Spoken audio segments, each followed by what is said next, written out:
Good morning, YouTube. My name is Lama Jigme Gyatso. This is the Buddha Joy Meditation School. And this morning, let's take a gander at the 47th chapter of the Tao Te Ching.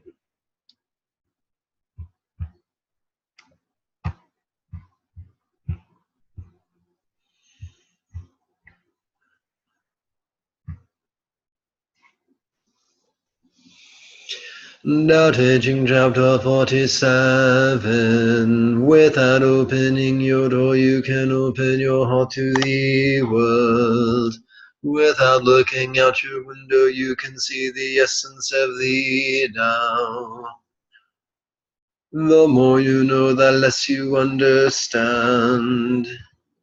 The sage arrives without leaving, sees the light without looking. So let's go back for a second and reread that final couplet of page 244.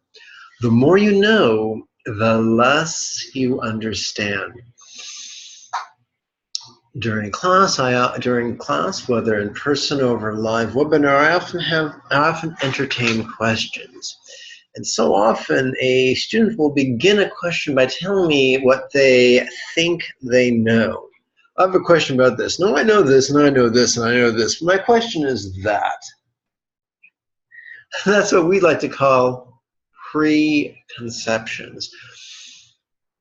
The danger of being so certain of what we think we know is that it creates a rigidity in our perception. It creates a rigidity in our expectation.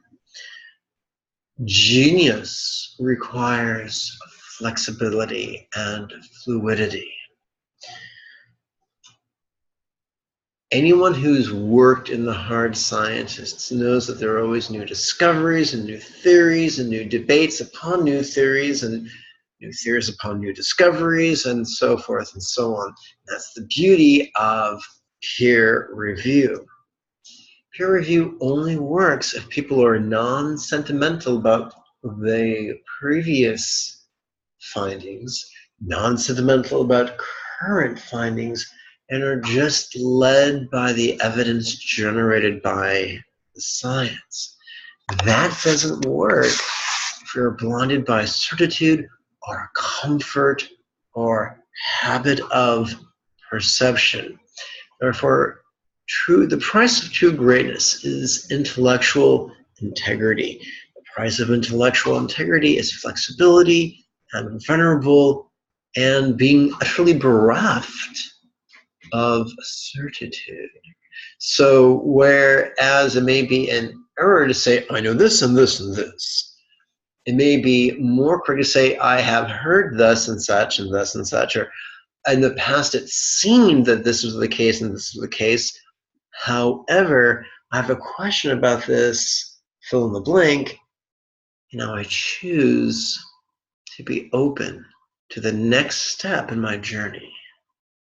It's been said a journey of 1,000 miles begins with a single step.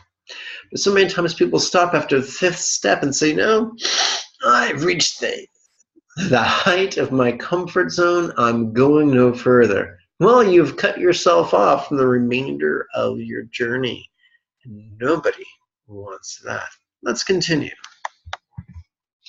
The sage arrives without leaving, sees the light without looking, achieves without doing a thing. So, sees the light without looking. The first treasure of Lao Tzu is simplicity.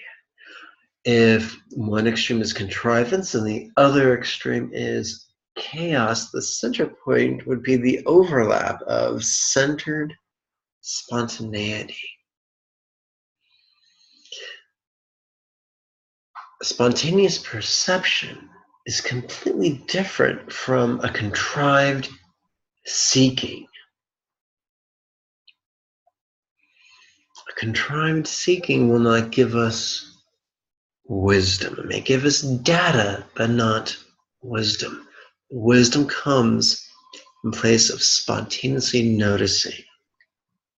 not chaotically startling and jumping, but a place of centered, spontaneous noticing. That cannot be overemphasized, for simplicity is the key to wu wei wu, or doing without doing. We've all heard the phrase, oh, he just phoned that in. One may be able to phone in competent work, but not inspired work, not genius work, not work that evolves humanity. And that is the greatness that makes our mouth water.